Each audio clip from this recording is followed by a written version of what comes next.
Now we've looked at self-awareness and we've looked at setting up the coaching arrangement. We've talked about what your intentional difference or your bent is and how your story contaminates that and how your story actually creates anxiety and bubbles up into conflict. In particular, probably the best place to be able to identify it is in conflict. Because then these story themes of survival and acceptance, competence, and control begin to become prominent to you. All these things are absolutely critical and foundational. In other words, as a coach, as a minister, as a leader of any type, actually, you need to understand these if you're going to be effective.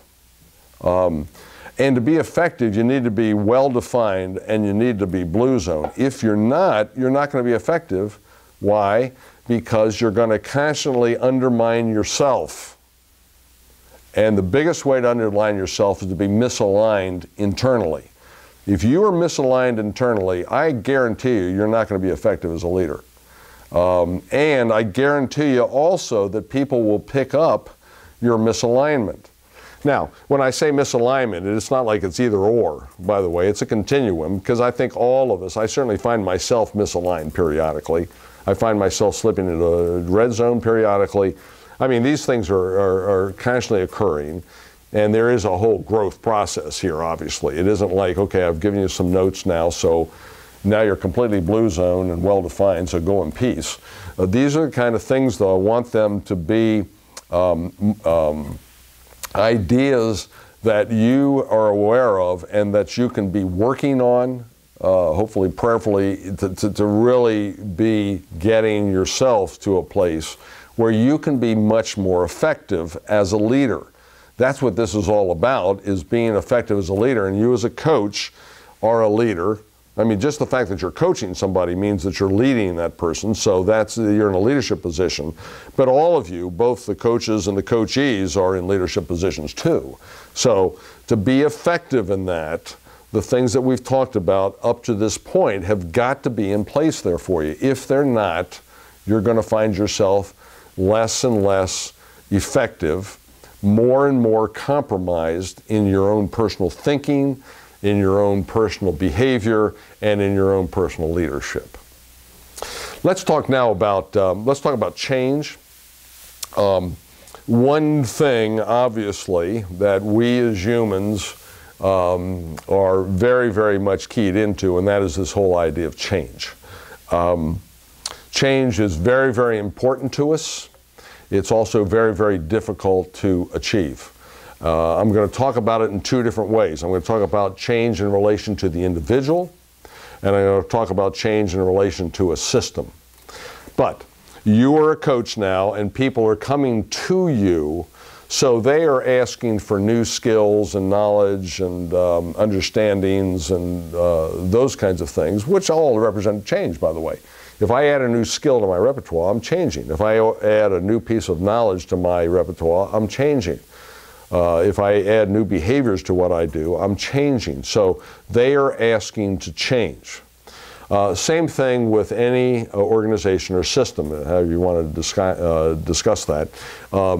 Organizations also are constantly in the midst of change. Now, here's the way I want to talk about change. Again, I'm going to take you back to the self-aware piece, because here's the interesting thing about change. We say that we want to change, but then we go about doing all kinds of things to non-change. Individuals do that. Organizations do that. Okay? It happens over and over again. In fact, to the point that it's almost invariable that this is occurring. We say we want change, but then we set about all kinds of different things to sabotage the change that we say we want to see occur. In my own life, I want to lose weight. Okay, as an organization, we want to be much more responsive to our community. Okay, then we set that as a goal and then go about sabotaging that. So let's talk about that. First of all, I want to talk about it in relation to individuals. Then I want to talk about it in relation to organizations or systems. Okay, but there's some overlap there, but they are distinct in certain ways too. But let's talk about the individual first. On your slides there, here's the way I want you to think about it, and a way you can do it, actually. You can do it right now if you like, and that is start with commitment. I am committed to the value or importance of fill in the blank. Okay, what I put in my slide here is supporting my staff to exercise individual initiative, or parishioners developing a leadership, their leadership gifting. Okay, whatever. To being more healthy in my conduct and habits and blah, blah, blah, blah. Okay, that's what I'm committed to.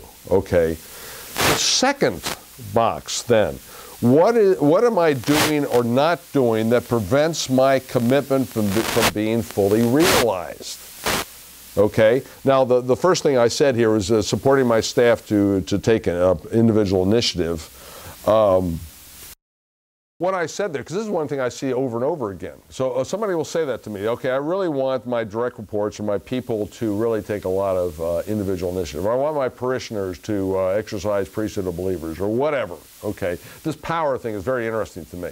I want my children, okay, as they're growing up, let's put it in the parent, by the way, all organizational life is the same, so if you're talking about a church, you might as well talk about the family, you might as well talk about a government agency, you can talk about a club, you can talk about a multinational corporation. They all operate in very, very similar processes, okay?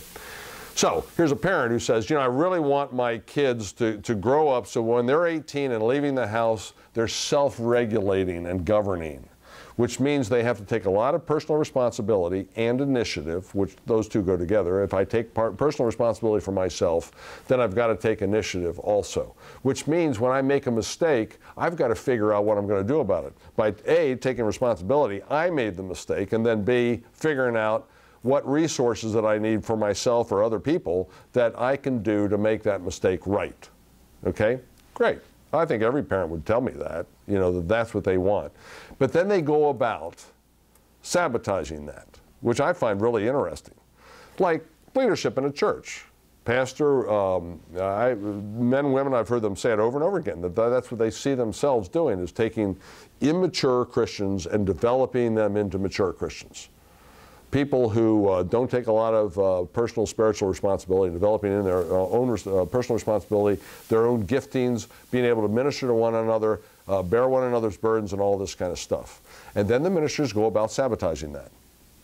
And how do they do that? Many, many different ways. And remember, there's not a whole lot of good markers because all the things I've been talking about now are operative there. My own story starts to emerge. I go red zone. So let's say I'm a survival pastor here, and people start taking individual initiative. Or I'm into control. Let's do the control one. I'm into control here. So somebody starts taking individual initiative. Let's say a parishioner or one of my vestry members, you know, really starts showing some initiative. All of a sudden, instead of celebrating that, because that's what I've been asking for, I activate. I go about then undercutting this person, taking the very initiative that I said I would celebrate. Now we've got a problem. Now what would happen again? Or let's go back to some of the things we said. I'm incongruent, and let me tell you, that vestry member or a parishioner is not going to trust me anymore. Okay, you said you wanted me to take initiative. I took initiative, and you shot it down.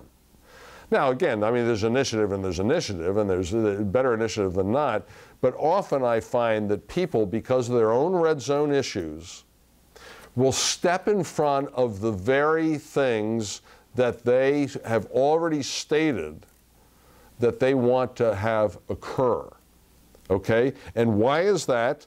It's because of the competing, this third box here that I have, their competing commitment that is actually driving that behavior, okay? And in this one here, what I had is, on your slides you can see this. I'm not sure if it's in your manual at the moment, but I'm committed to the value or importance of supporting my staff to exercise individual initiative. However, when they ask me to get involved and take over, I never refuse. which happens all the time, by the way, when somebody is trying, like a child, you're trying to have a child really learn to dress themselves and all this kind of thing. But the child starts saying, Mommy, Mommy, I can't do it. Mommy activates and gets in there and dresses the child for the child. Well, the child doesn't learn anything from that, except how to whine and get the mother activated. In fact, I've told a number of parents this. You know, when your kid just went off to college, the only thing they know how to do is speed dial you. And that's not a life skill that's going to do them very well. Okay?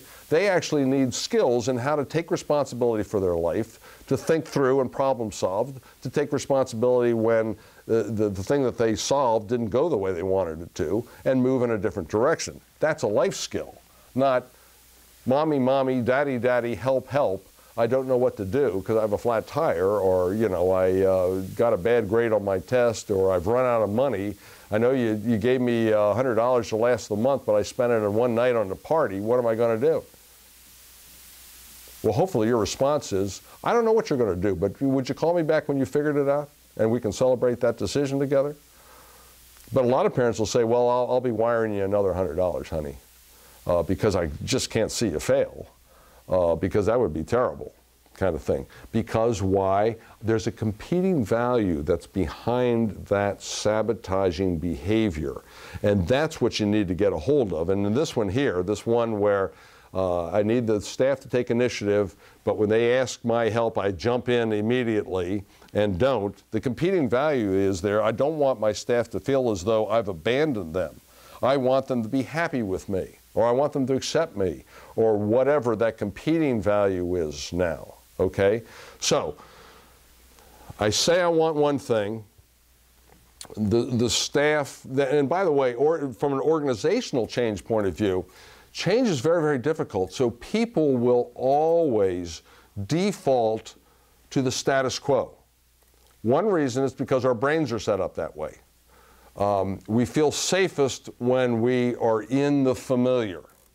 When we're in unfamiliar situations, unfamiliar places, unfamiliar activities, all of a sudden my anxiety goes up. Okay, and I feel very, very at loose ends because of that. And the tendency always for myself personally, or for organizations generally, to default back to the status quo. That's the way this works. So here's the individual who's saying, I want priesthood of believers, or I want my people to take initiative, or I want my child to be much more adult and take a lot more responsibility, but I will default to the status quo very, very quickly. Now, there's actually some other thing that's going on here that's very, very important to understand, and that is this. People don't resist change. They resist loss. That's what creates even more anxiety than moving out of the status quo.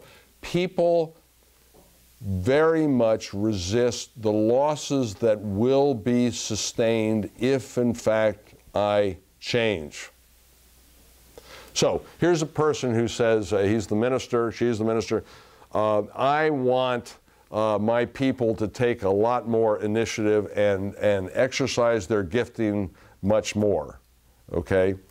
But then I realize I have this own internal competing value here, which says to me, okay, when they take initiative, I'm actually going to experience a loss. What is that loss? Well, it could be the loss of quality control. Let's say that I, as the minister, it's a small church, and I do the worship direction too. And I have a little electric keyboard there, and so I'm kind of a one-man show here, okay? And so I play the music and do the preaching and celebrate and all that kind of good stuff, okay? But now the church is growing a little bit, and I'm going to, and I find that there's somebody who's gifted in our congregation who's volunteered to maybe be worship director. I'm going to experience a loss. One of the things I'm going to experience, now you may think, well, that's a complete gain because now you don't have to worry about it. Well, one thing you're going to lose is quality control. Okay? That person may not play the piano like you do. Maybe they don't play the piano at all. Maybe they have a guitar, you know, or they want to bang on a drum or something. All of a sudden, you are losing your ability, and if you're, especially if you have red zone as control, you're losing control of that aspect. Okay, and that's what happens often. Okay, I'm going to turn this over to you. Oh, by the way, I'm going to micromanage your socks off. So you have control, but you really don't, because I'm going to do all the selections, and in fact, I may even jump up if I don't feel you're playing well. I'll call you down on it, kind of thing. Well, now you've given a total double message because of the losses that you're going to experience by turning this over. So you got a status quo thing in your brain that's going on that says, I like the familiar. You also have a sense of loss that's so, and both of these are creating anxiety again for you. That's the problem, and that's why we end up sabotaging ourselves over and over again. It's because of the anxiety created by the change that we're actually trying to bring about.